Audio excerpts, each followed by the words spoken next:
now. Are we live? We're not. I'm not seeing anything at the moment. Hold on. What's going on here? We're live, and I don't see it going. I don't see it live on YouTube here. What's happening? What's going on here? No wonder there's no viewers. All right, are we live here? What's going on here? I see 26. What's going on here? No, there we go. I think we're live now. Okay, I don't know what happened there, but all right. Let's reboot and go back from the beginning. Welcome to the Ice Guys, presented by the Hockey Podcast Network. Wednesday, June the 1st. Ian Cameron with you, flying solo today, getting ready to break down the Wednesday NHL slate. We've got Game 1 Eastern Conference Final tonight, Tampa Bay Lightning, New York Rangers. And we're looking forward to that. Of course, we've got, we'll look back on a crazy epic Game 1 last night. Colorado Avalanche, Edmonton Oilers, just action-packed, tons of pace, up and down the ice, trading chances, both sides, just an unbelievable game. It was. So looking forward to breaking that down. If you're watching on YouTube, you'll see I've got the American flag t-shirt today. I usually wear that on Memorial Day and July 4th if I'm doing a show that day as well to, pay homage to the my American friends and all the people south of the border that tune into the shows daily. But I forgot, just one of those days, forgot to bring it out on Monday. So we're making up for it today.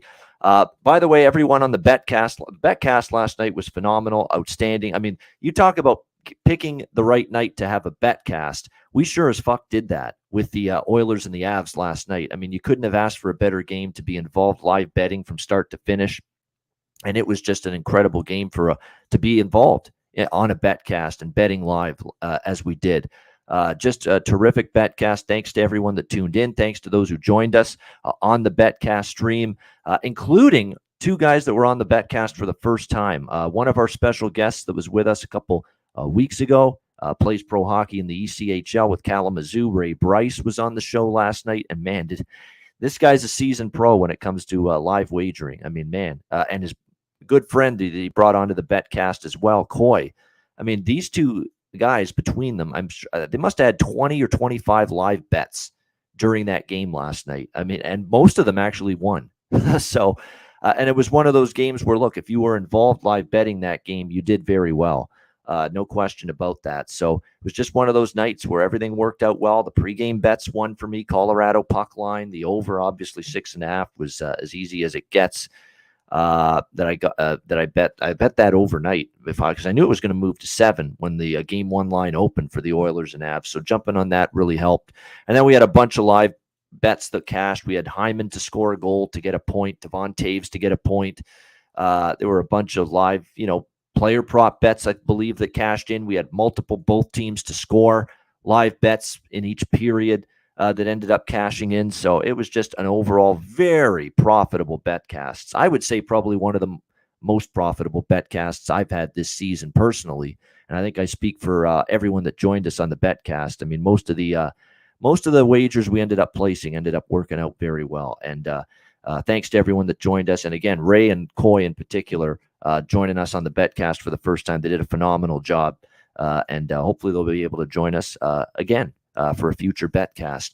All right, let's look back on that game last night. Obviously, Colorado, 8-6 victory over the Edmonton Oilers. It was just one of those games where, look, I think maybe the speed and the skill and the depth that each team has up front kind of took the other by surprise. Not that they knew it was coming. They knew in the scouting report coming into this series, the Oilers knew what Colorado was all about, that they had 4 very, very deep forward lines.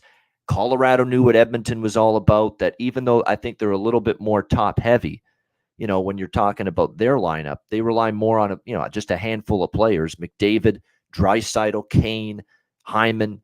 Yamamoto's capable of stepping up. Puljujärvi has skill, although we don't always see it consistently. Even though they rely more on a lesser amount, I think, of the forwards to chip in, they're still as dangerous as it gets. The 4 to 5 forwards for Edmonton that carry the way for them are that good, that lethal, that dangerous on the ice shift by shift. So I think that both teams knew what Colorado was, or both teams knew defensively they were going to be in for a challenge. But when you finally step onto the ice, and when you're Colorado and you come off playing St. Louis, and you're Edmonton and you come off playing Calgary, and now all of a sudden you're playing each other, and it is just a completely different level of speed. It's a completely different stylistic matchup compared to what the Avs saw in the second round and compared to what the Oilers saw in the second round. And I really think you ended up seeing that play out to perfection last night, where it ended up being a situation where neither team was quite ready, ready from game one of this brand new series to go from the, more of a cycle game, cycle the puck around the zone, try to really work the defense. That's the style St. Louis plays. That's the style Calgary plays, a cycle forecheck game. That's really the way they go about things offensively. And that's to their strength, Calgary and St. Louis. And now Edmonton and Colorado are playing each other, and they're playing a different style. You're getting up and down the ice, north-south puck transition as quickly as possible. Defensemen willing to jump into the play at every moment, especially for Colorado. And you really saw that really give Edmonton problems last night in game one. And I hinted about that on the show yesterday with Andrew McInnis and our guests Eddie Lack and Casey Nelson, who were great guests, by the way, yesterday on the show. I mentioned how Edmonton is going to be challenged by this Colorado style because they come from playing Calgary, who the defensemen don't activate. They don't, unless they absolutely have to. And especially when you're talking about Daryl Sutter coaching that Flames team. He's never going to say to his defensemen, you know what, join the rush, join the play, pinch in the offensive zone, unless it's a time when we absolutely have to. We're trailing by a goal late in the third period. We're trailing by 2 goals late in the third period. Colorado, it's every fucking shift. It really is. It's every shift. It's every moment and every minute, every second on the ice. When Jared Bednar gives Cale Makar, Devon Taves, Bowen Byram, Eric Johnson, and the entire blue line the green light on every shift to jump into the play and keep the offense alive. And when I said yesterday that it's a 5-man attack, for the Colorado Avalanche on every shift, I mean it. The defense is involved in the offense and always a threat in the offensive zone on every shift. They don't just sit back and let the forwards do their thing. They are a factor offensively for this team. And look, when you're talking about the defenseman jumping into the play on every shift and it's a 5-man offensive attack compared to just, playing it a little bit more cautious with your D-men and letting the forwards do the work, when you're trying to defend that on the other side, it means more communication has to be made between the two defensemen and the back-checking forwards. You've got to iron out coverages in the defensive zone. You got to make sure everybody takes someone. You've got to make sure that, someone covers the point properly. You got to make sure that there's someone stationed in front of the net to clear the traffic out and make sure nobody's getting to those loose pucks and those rebounds right in front of your goalie. That's an adjustment. Because look, it's different when you have 5 players on the ice at all times that are trying to get involved in the offense compared to, say, maybe just the 3 forwards.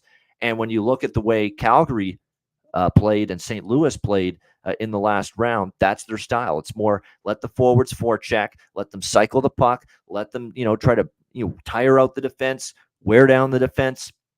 That's how we're going to go about trying to get our goals, trying to get our offensive production, and it's absolutely not the same way that Colorado plays. And Edmonton struggled with that last night. The defensive zone breakdowns and coverages, that's what they've got to work on. And I think it's not fair to say Edmonton's going to get lit up every game. This is a team that we have seen adjustments. We have seen improvements from this group, one game to the next, one series to the next. I don't think we're at the point already after one game where we're ready to say, what, it's going to be absolutely tough for Edmonton to win this series. They give them a chance to make some adjustments. And look, Calgary even, who has really not a totally different style of offense compared to Colorado. Remember, they lit up Edmonton in game 1 of that series. And we did see, Edmonton make adjustments, be better after that first game where they just got absolutely ripped apart, at the defensive end of the ice. And we did see them play better moving forward. So that's definitely interesting. I mean, when you look at the game last night, what's great is that it didn't really matter which direction you went from a player prop standpoint. You had a good chance to cash with a bunch of different players last night in that game. Evander Kane opens the scoring. JT Compher as well. And shout out to Ray Bryce on the Betcast last night. He had Evander Kane and Mikko Rantanen as a goal scorer parlay. Anytime goal scorer parlay, Evander Kane and Mikko Rantanen. And he cashed that one at a very good plus price. What was it? I think 600, 625 or something. Excellent job there. Kane scored. Compher again. 2 goals last night for JT Compher. That's now 4 goals for him in the last 2 games. Remember, he had 2 goals in the decisive game 7, or not game 7, game 6, I should say, against the St. Louis Blues in the second round. So all of us, and that's why I didn't bet Compher last night. I'm like, Compher was pretty quiet most of that St. Louis series. That even though he scored the 2 goals in game 7 against, or game, I keep saying game 7, what the fuck? Game 6 against St. Louis.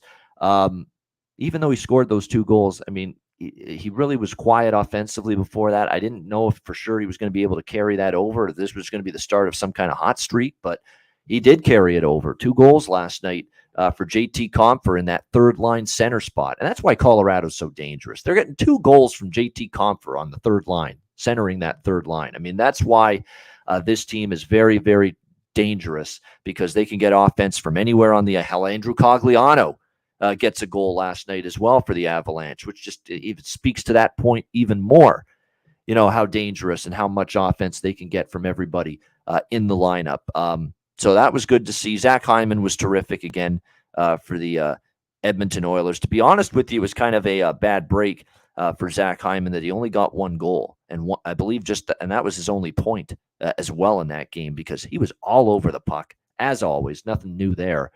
And he had a bunch of other chances that could have went in as well. So definitely it was just a wild game, tons of chances. It had everything. It had both starting goaltenders not finish the game.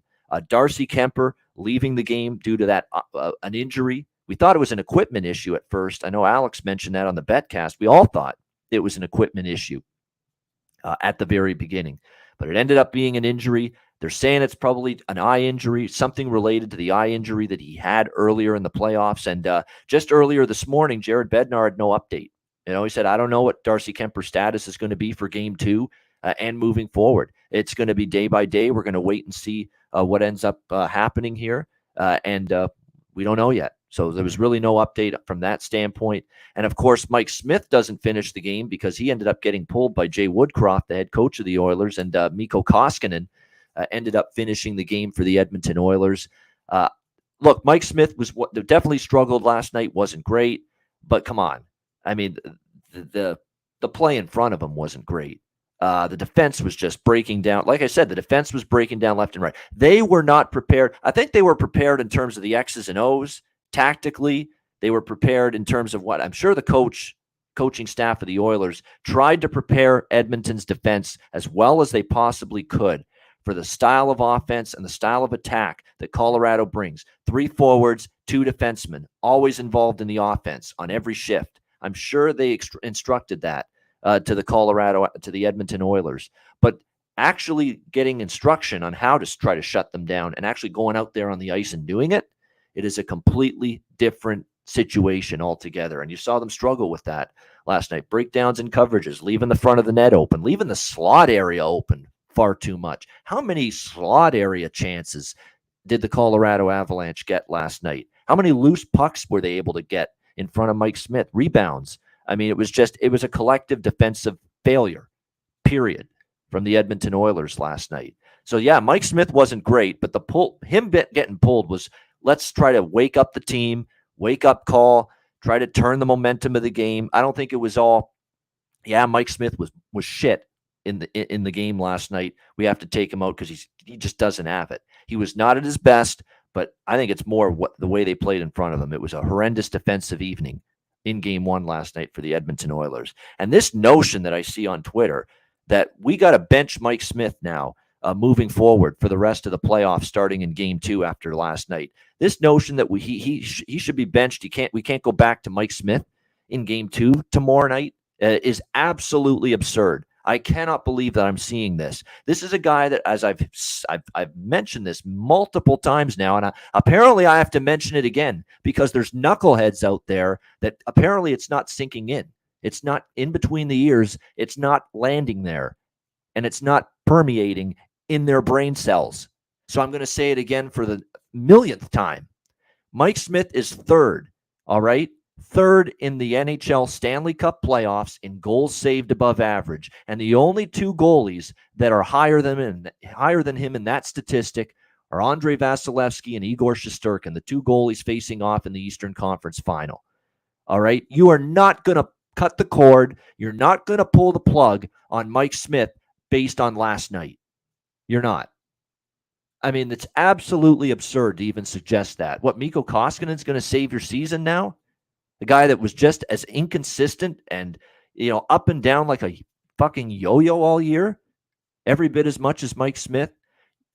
No, you can't. And when you look at those numbers, you have got to go back to Mike Smith for game 2. And I don't buy it. And then there's also some people, he's tired. He's 40 years old. He's tired. He didn't even play 40 regular season games this year. So if you're arguing that, first of all, he was bad last night, he can't get it back, first of all, that's a bunch of nonsense, because we've seen Mike Smith get pulled already in the playoffs, come back the next game, play well, and his team win the next game. Game 2 against Calgary. Remember, he got pulled in game 1. What happened in game 2? What happened? He came back strong. He played well. And Edmonton got the game 2 victory and tied up that series. And for the rest of that series, I thought Mike Smith played very well, aside from the gaffe, of course, that he had. When Rasmus Andersson, shot the puck from inside his own blue line, Smith lost sight of it and it went in. That was a bad mistake. Other than that, I thought from game 2 onward in the Battle of Alberta, I had no issues, none, zero, with Mike Smith's play. None. So from that standpoint, it's a situation where he's been good enough in these playoffs that he deserves a second shot. If he has a horrendous game in game 2, then maybe, and I'm not even saying for sure, maybe if he's bad in game 2, I reinvestigate and re-examine making a switch for the remainder of the series. Maybe I do that. And I'm not even saying for sure I will. I say maybe I might consider it. But after last night, you don't make the change to Koskinen in game 2.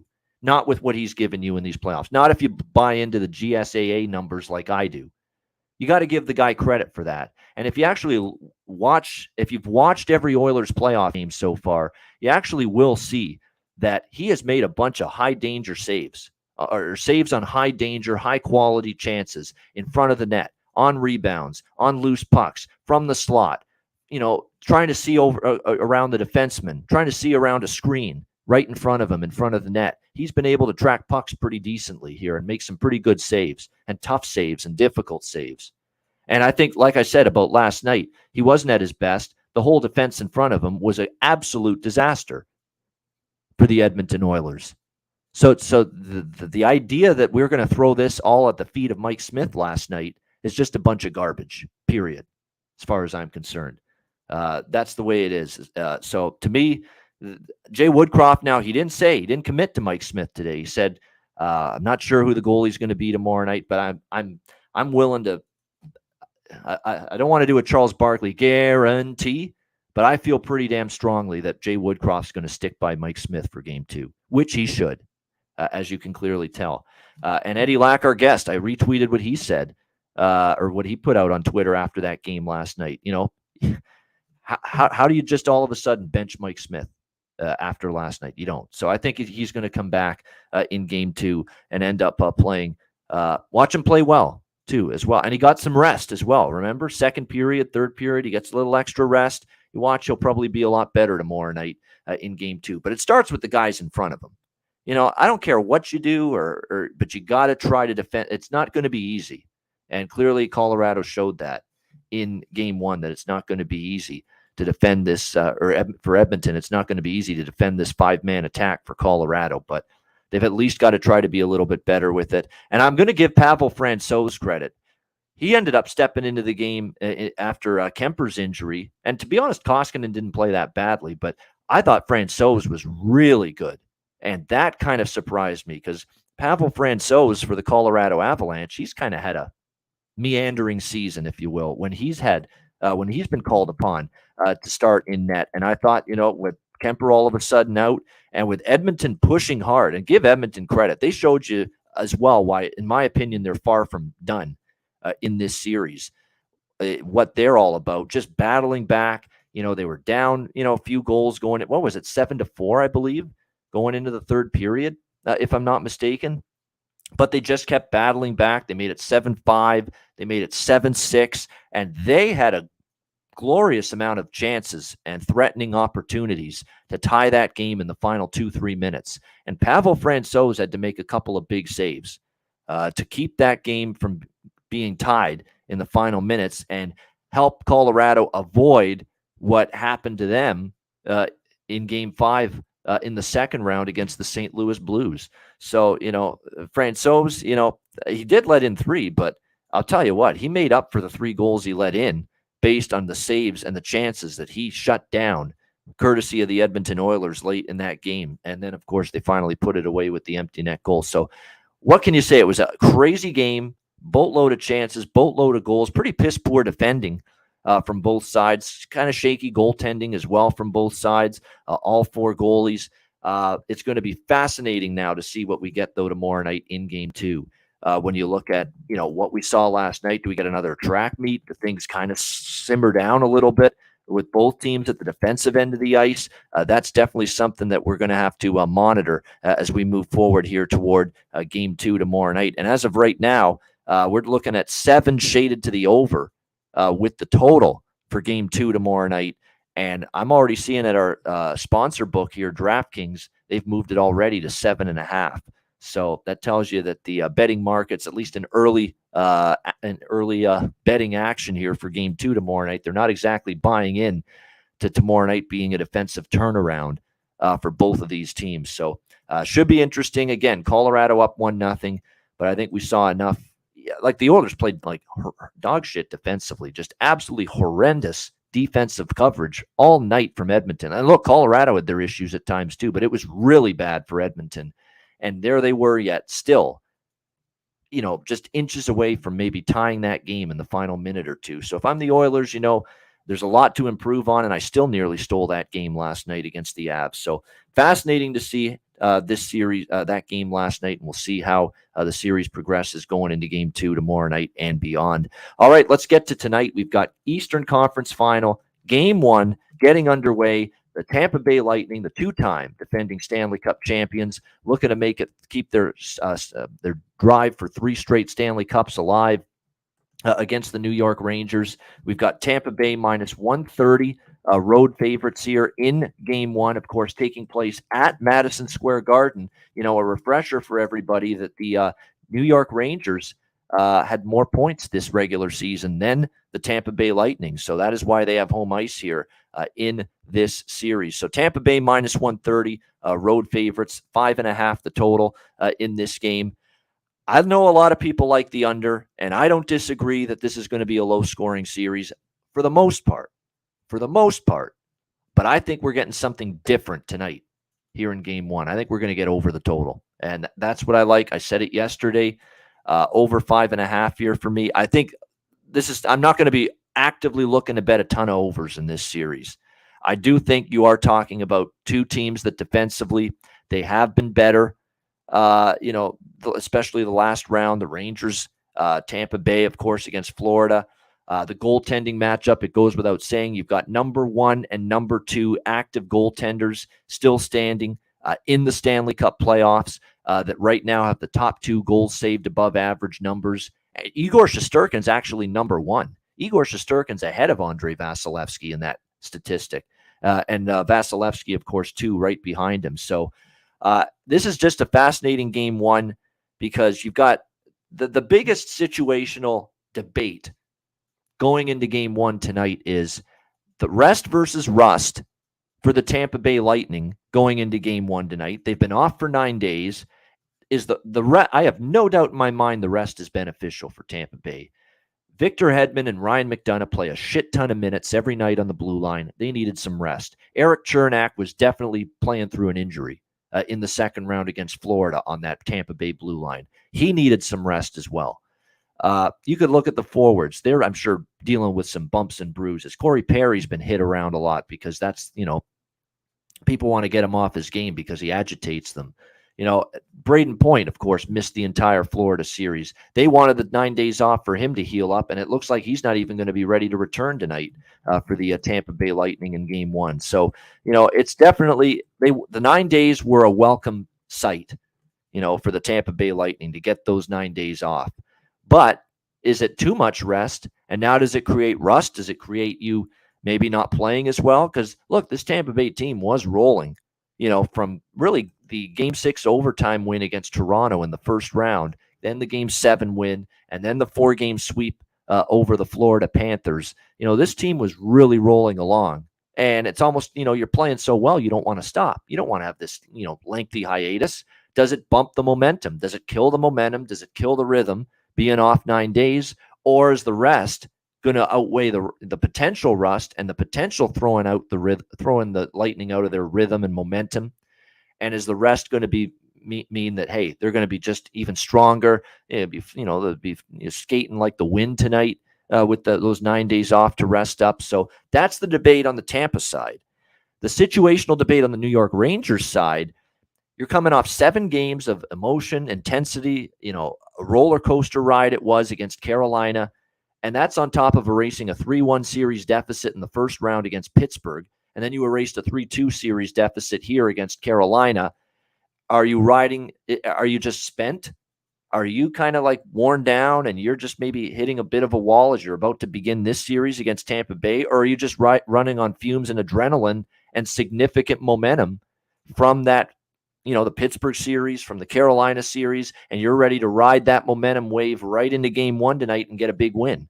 I really think it can go both ways on that in terms of the Rangers. I think it could be after 7 with Carolina, turning around 48 hours later, just, 1 day off and having to start here against Tampa Bay. Or do you just or are you running on fumes, or are you riding the adrenaline wave and the momentum wave? That is going to be the question. Yes, exactly, MDR. Do they have a 5th gear, the New York Rangers? They've been through a shit ton.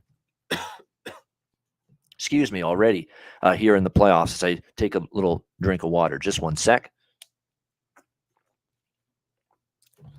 Yeah, they've been through a shit ton here in these playoffs, the New York Rangers. Coming back to beat Pittsburgh when they were down 3-1. Coming back from being down 3-2 against Carolina. They got to find another gear again, and they've got 48 hours to find it, coming off Game 7 against Carolina. So that's why this is such a fascinating game, because people say, oh, Tampa Bay's got the edge, they got the rest. And then there's people who say, oh, no, Tampa Bay, the momentum's disrupted, the rhythm's disrupted, 9 days off is too many days. It's going to create rust. It's going to create issues for them playing their best. And then people on the other side with the Rangers are saying, oh, you know what, brutal turnaround. 7 games with Carolina. They got to come back 48 hours later, and they've got to try to win this game in a brand new series against a much better opponent. And then there's people that say, never mind that. This team's playing their best hockey right now. Look at the way they finished that Carolina series. I don't care that they got to play the very 1 day after they end that series. They're ready to go. They've got the momentum. They don't want to stop playing right now, the New York Rangers. They want to roll into the next series and keep this momentum going because they're playing some good hockey right now, and the Rangers are. And Gerard Gallant said it yesterday. He said, I don't mind that that they have 9 days off and we're just playing, 2 days or a day in between after ending the series against Carolina. We're playing good hockey. We don't want to stop right now. So, that's why it's a great debate. Someone's going to be proven right. Someone's going to be proven wrong on both sides. Someone's going to be proven right and proven wrong on the Tampa Bay rest versus rust debate. Someone's going to be proven right or proven wrong tonight on the New York Rangers. Oh, they're mentally, physically spent after the 7 games against Pittsburgh and Carolina going into Game 1 tonight, or someone's going to be proven right if they win tonight that, oh, you know what, they're riding the momentum, they're playing their best hockey of the playoffs. Igor Shesterkin's locked in right now, playing at a high level, and they're going to overcome it. That is exactly, so that's the debate for me. It's exactly why, after all of that, everyone's going to be pissed off at me for saying this. After all of that, in terms of a Game 1 side, I'm not betting the Game 1 side tonight. But what I have bet in this series is, at the end of the day, for as much as the New York Rangers have, I think the Rangers are going to push Tampa Bay hard. I don't buy into this argument that a lot of people have that this is just Tampa Bay carving up the Rangers and rolling through them like a hot knife through butter. I don't think that's happening. When you've got a Chris Kreider and a Mika Zibanejad playing like they are right now, when you've got Adam Fox on the blue line and a power play that is absolutely on fire at the moment, and not just sizzling right now, they took apart a team that had the number one penalty kill all year in the NHL in the latter few games of that series with that power play. Took it apart. Just absolutely punished it. Based on the numbers, Tampa Bay's penalty kill isn't as good as Carolina's. So if the Rangers are on the power play, and that's why I think it is going to be important, and John Cooper's no moron. He's a phenomenal coach. We know that. He's going to tell his players, stay out of the box. You know, the New York Rangers have something going with their power play right now. And that's going to be very important for Tampa Bay here going into this series. Don't lose your discipline like Carolina did. And it was bound to happen for Carolina. All year, they've taken way too many penalties. But all year, the penalty kill bailed them out. It didn't happen against the Rangers in the second round. Finally, that penalty kill faltered. And when you're taking, 5, 6, 7, 8 penalties a game, you're eventually going to pay the price when the penalty kill does falter. And that's exactly what happened with the Hurricanes in that series. So if you're Tampa, stay out of the box. But I'm telling you what, this Rangers power play, special teams at this time of year is so important to success. And it is a great, great situation as a Ranger fan, if you're a fan of that team, to be seeing your power play come alive at the time when it's needed the most. So very, very interesting dynamic there in terms of the special teams. Someone in the rich making Barclay Goodrow. I mean, Gerard Gallant saying he's thrilled to have him back, really both ends of the ice. And I actually think Barclay Goodrow is going to make an impact offensively for the Rangers in this series. He'll be chomping at the bit. He played for the Tampa Bay Lightning. He probably would love nothing more but to beat them now. And I know he's only going to get fourth line duty with Tyler Mott and Ryan Reeves for the New York Rangers. But definitely, I think you're going to see him try to make an offensive impact. And we know he's a great two-way forward. We know he's a great player away from the puck. He's a great penalty killer. He's a physical player. He's going to do the grunt work for you that you need at playoff time. You need players like a Barclay Goodrow to be able to give you those hard minutes, those tough minutes that make it tough on you in the neutral zone, that'll take away your time and space. He's very good at that defensively, away from the puck. And I think that just his presence back on the ice is definitely going to be something that the New York Rangers needed for this Tampa Bay Lightning series. Look, they played the majority of the Carolina series without Barclay Goodrow, and it's not totally a shock to me that we see Barclay Goodrow come back, down the stretch of that Carolina series. He came back in Game 6. They won that game. They were terrific, 5-2. And then he came back against, and then, of course, Game 7, they won 6-2. So basically 2 games with Barclay Goodrow back on the ice for the New York Rangers. They outscored Carolina 11-4 in the last 2 games of that series. So don't underestimate his impact. Even though you look at him, fourth line player, people that don't, you don't always just look at line combinations. You don't always look at raw numbers to evaluate someone's impact and importance and value on the hockey team. He is a valuable member of this New York Rangers hockey team. There's absolutely no question about that. So it'll be interesting to see how this series progresses. Of course, Tampa Bay, look, Svechnikov disappointed. Marty Necas had a million chances in that series against the Rangers, couldn't bury them. You got to think that the likes of Nikita Kucherov and Steven Stamkos and Anthony Cirelli and Andre Palat, Alex Killorn, Corey Perry was on fire in that Florida series. Ross Colton, there's going to be maybe more of an opportunity to have better surgical, clinical finishing ability around the net. Because I thought Carolina's ability to finish some of their chances, with all due respect to Shesterkin, who was phenomenal, I thought their ability to finish a lot of those chances wasn't, or their finishing off those chances was an issue for Carolina. They didn't do as good of a job with that, as I thought they could have. Whereas you give Tampa Bay some of these chances, and there's a decent shot that, a Stamkos is going to be able to finish a loose puck chance in front of the net, or Palat, or Killorn, or Kucherov, or go on down the list on this Bolts team. So that's going to be something to watch out for. In game one, I'm not involved in the side in game one, but I am on the over here, 5.5.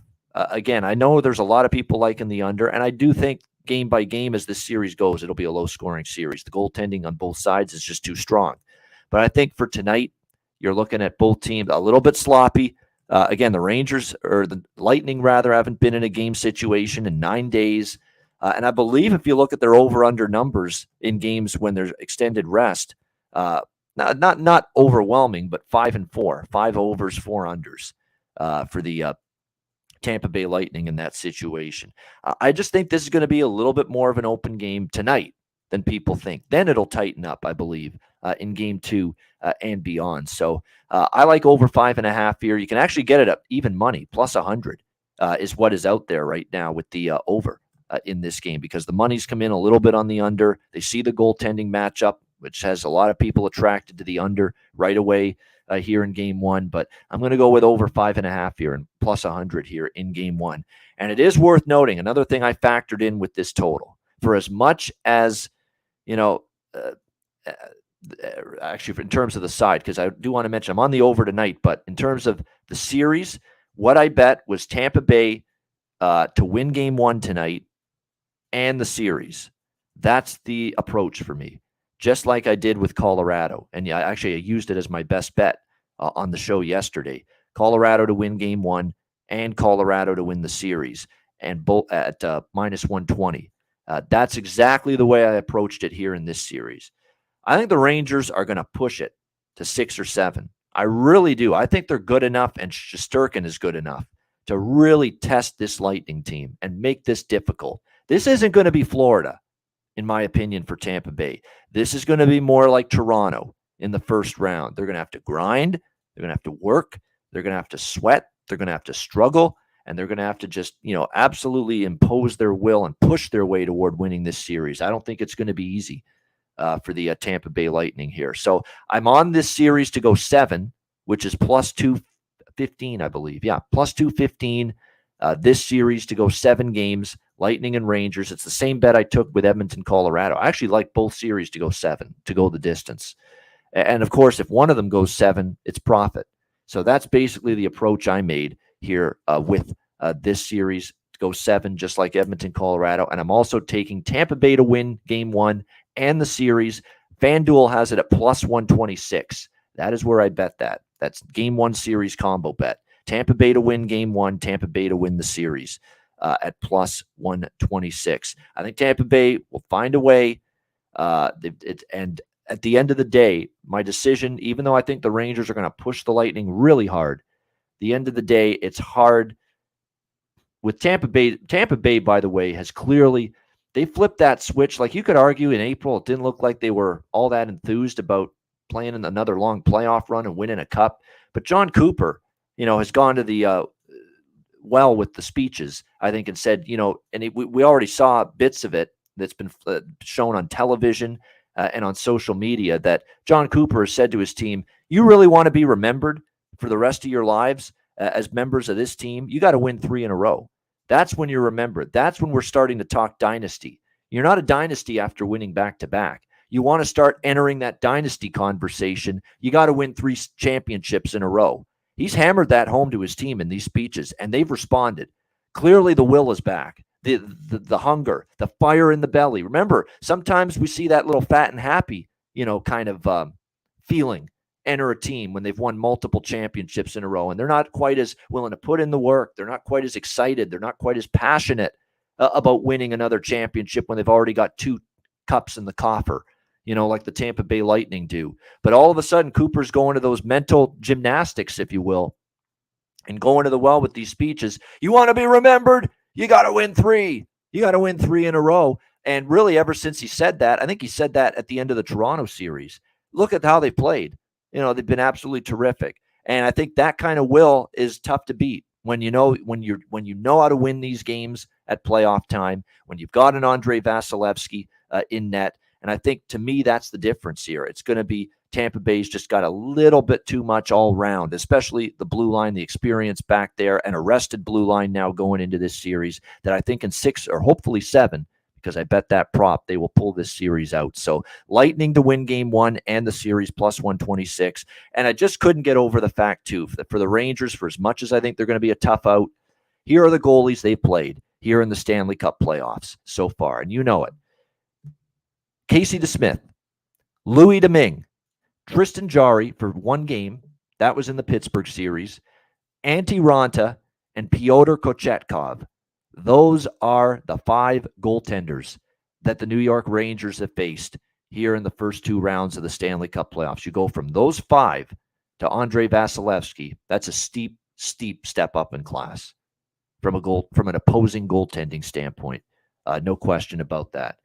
And that's another factor that pushed me in the direction of Tampa Bay. And look, I'd love to see the Rangers do it because, and that's another reason I like Tampa Bay, and I'm betting Tampa Bay. I'm in a position here where I've got Rangers to win the East at 10-1, Rangers to win the Stanley Cup 20-1, and I'm in a position now where I think the Rangers are going to have just obviously a battle on their hands here against the Lightning. That it's kind of a mini hedge, so to speak, taking this Tampa Bay game 1 and series combination, knowing the Rangers' futures are pending. And same thing with Colorado to win game 1 in the series against Edmonton, because I have Edmonton to win the West and the Cup that I sent out to subscribers and clients of mine before the season, that I bet before the season started way back in October. So it's kind of hedging those potential futures cashes with taking Tampa, with taking Colorado here in this round. All right, let's get to props because I know some people are asking. I'm gonna probably stick with some of the same players that I look at Perry, I look at Colton, I look at Nick Paul, especially with the Rangers having last line change. That they're going to maybe be able to do a better job neutralizing Stamkos, Kucherov, Palat, those kind of players, because they're going to have last line change. I think if you're going to look at value from the Tampa Bay standpoint with props, it's Nick Paul, it's Ross Colton, it's Corey Perry. Corey Perry was phenomenal in the last round. What did he have? 3 goals in the last 4 games, 4 points in the last 4 games in that Florida series. And he is going to be that kind of player that, look, rebounds and second and third chances are going to be the kind of shots that beat Igor Shesterkin. He is a great initial shot puck stopper. We know that. When it's the initial shot, he is great at stopping that. No question about that. So you want to look for players, I think, for Tampa Bay that they've got that little, we're going to go to the tough areas of the ice to score goals mindset. And who better does that than Corey Perry for the Tampa Bay Lightning? Who's going to get in there, get the nose dirty, battle in the crease area, get to the blue paint, try to make life miserable and uncomfortable. I like an over-under how many times Corey Perry bumps Shesterkin or comes within a whisker of either bumping him or hitting him or, nudging him a little bit in this series. I would bet it over. If they said it like 4.5 number of times Corey Perry gets in Igor Shesterkin's grill in this series, I'll take that over all day, any day, because that's the way he's going to play. That's the style he plays, at playoff time. So he's the prototype of a player that's going to have more success, I think, finding the back of the net and more offensive success than maybe some other players.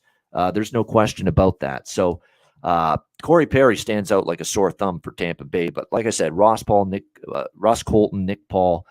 Like I said, I don't mind Stamkos and Kucherov, the big guns, but I'm looking for more value with props. I always say that. I'm looking for the guys that aren't highly priced every game. As far as the Rangers go, I mean, when you look at Kreider and Zibanejad on home ice, they've been absolutely terrific for this team. Don't sleep on Lafreniere, Philip Hedl, Capo Caco, the kid line.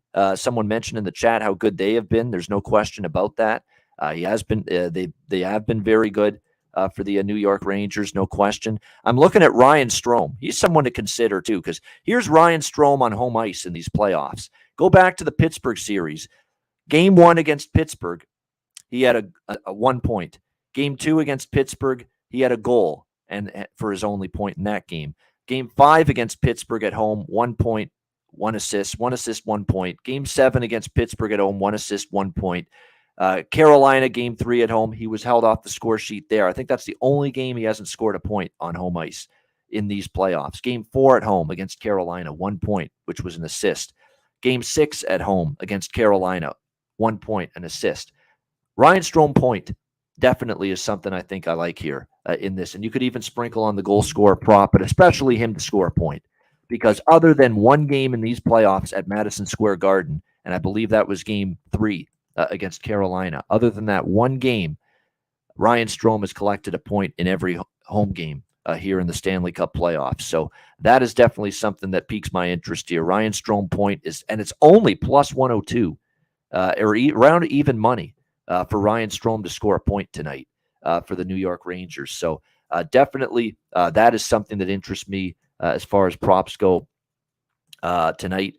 And I'm also, it goes without saying how good, obviously, on home ice, Kreider, Zibanejad have been.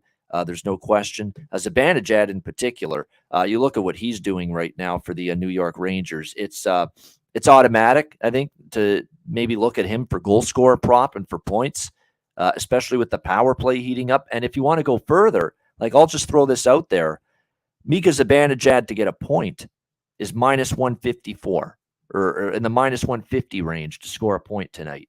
Mika Zibanejad. And I like him to score a goal as well. I mean, his goal scorer prop is around plus 210 tonight. I think that's a great value. Plus 210.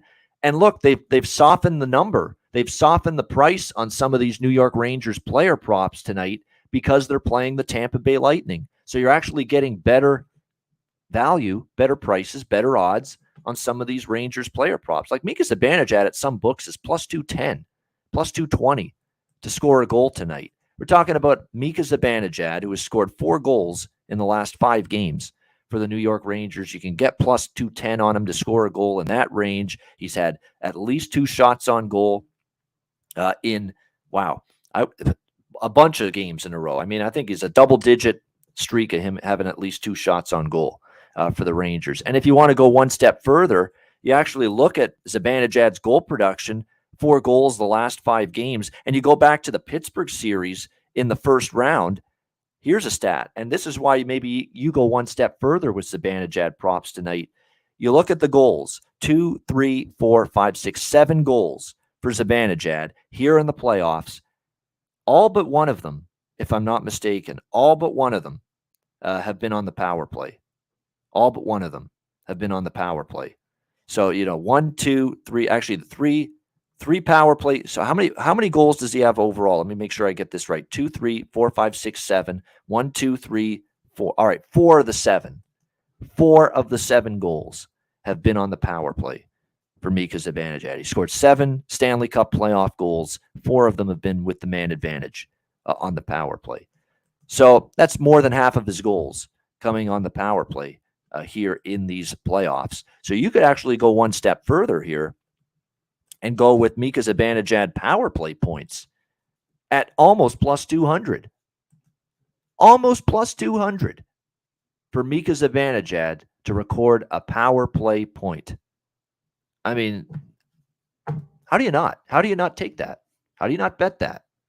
How do you not bet that? Plus 200 almost is what we're looking at with his power play point prop tonight. 4 of his 7 goals have been on the power play. 3 of the 4 goals that he scored at the end of that Carolina series, I believe. Let me just, 3 of the 4 goals were on the power play for Mika Zibanejad at the end of that Carolina series. That's hard to pass that one up. And that one definitely stuck out to me. So there's some props. Those are the 2 I really like most. I mean, I could go on and on. I think Andrew Kopp's always worth a look. Lafreniere too. Hedl. Hedl is definitely someone that's gotten it really going for the Rangers, the third line center on that kid line.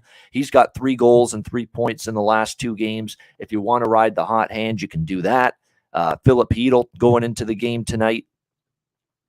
It's unfortunate they don't have points listed for Philip Hedl, but they do have him obviously in terms of the player props, and you're looking at plus 450, plus 500 him to score a goal. Think about that. Plus 450, plus 500. Philip Hedl to score a goal. The guy's got 3 goals had 3 goals in the last 2 games of that series against Carolina. So again, I'm looking for value here with the props tonight. And I think this is not a bad game. Now, maybe the one concern is we've got Vasilevsky and Shesterkin, two elite goalies, standing on their head. We don't see many goals. That is potential. I don't think we're going to see that tonight, personally. I think as the series goes, it'll be lower scoring. But I think tonight there's a chance for some more goals. Yeah, Fox assists. I'll never say Rich H. That's a bad bet.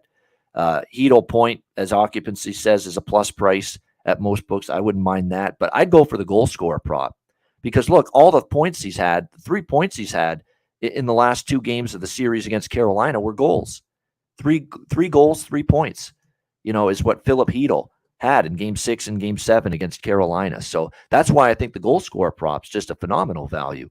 Plus 450, plus 500 on that. So that's my thoughts on the props. I'm going to be dabbling in a bunch of different ones, but those are a lot of the ones that I'm going to be interested in here tonight for Game 1, Eastern Conference Final, Lightning and Rangers. All right, there we go. We'll wrap up the show in just a second. Best bets. Best bet coming up for me in just a second. But first, we'll remind you about DraftKings Sportsbook, an official sports betting partner of the NHL. New customers can bet just $1 on any NHL team, get $150 in free bets if they win. If DraftKings Sportsbook isn't available in your state, you can play for huge cash prizes with DraftKings Daily Fantasy Hockey Contests. DraftKings is giving all new customers a free shot at millions of dollars in total prizes with their first deposit. Download the DraftKings Sportsbook app, sign up for an account, use the promo code THPN, bet just $1 on any NHL team, and get $150 in free bets if they win. That's promo code THPN at DraftKings Sportsbook, an official sports betting partner of the NHL. Must be 21 years of age or older. Must reside in a DraftKings Sportsbook state. Restrictions apply. See DraftKings.com/sportsbook for details. Gambling problem, call 1-800-GAMBLER. Download the DraftKings app. Sign up for an account. Use the promo code THPN. I'm not betting any of the goalie saves props tonight. I thought Shesterkin in Game 7 was an outstanding bet over saves because I knew he'd get peppered. Win or lose, Carolina was going to get their shots on goal. They did. I went to the well with Mike Smith, and Mike Smith was on pace to go over his saves prop, way over, and then he got pulled. So that's the issue. So this is a game where, in terms of the game flow, it's a little bit more tricky to read because you're talking about a Game 1 of a brand new series. You've got Tampa off 9 days layoff, and New York 9-day layoff, and New York Rangers coming off a 7-gamer against Carolina on a short turnaround. So I think as the series goes along, there's going to be some good opportunities to bet these goalie saves props. But tonight, I don't see a great opportunity. I want to see how it plays out, with just, the kind of unsteady nature of a Game 1, with one team coming off 9 days off and the other team coming off a very, very short and quick 48-hour turnaround off a 7-gamer. So I'll be looking at saves props later on. I'm going to give you 2 best bets here for tonight. New York Rangers, Tampa Bay, over 5.5, plus 100. I'm going to go with that for one of the best bets. And I'm going to go with Ryan Strome to get a point. It's even money. Even money. And this guy has gotten at least 1 point in the playoffs, every home playoff game at Madison Square Garden this season except one game. He's gotten a point in all but one home playoff game for the New York Rangers. So I'm going to give you 2 best bets. Lightning Rangers over 5.5 plus 100. And we'll go Ryan Strome, New York Rangers to collect a point, to register a point at around even money, plus 100, plus 105 is what you can get with that. Special mention, I should say as well, to some of the other props I mentioned. Philip Hedel, goal scorer prop. Put a couple bucks on that just for value with what he's done. Corey Perry for Tampa Bay. Nick Paul, Ross Colton for Tampa Bay.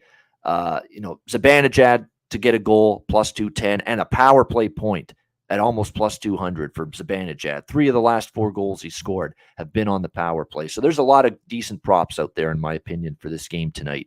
All right, that'll wrap it up. Thanks to everyone in the chat for joining us. Hit the like button on the way out. We will be back tomorrow. Carl Alsner, longtime NHL defenseman, Washington Capitals, Montreal Canadiens will be joining us on the show, and we'll break down Game 2 of the Western Conference Final.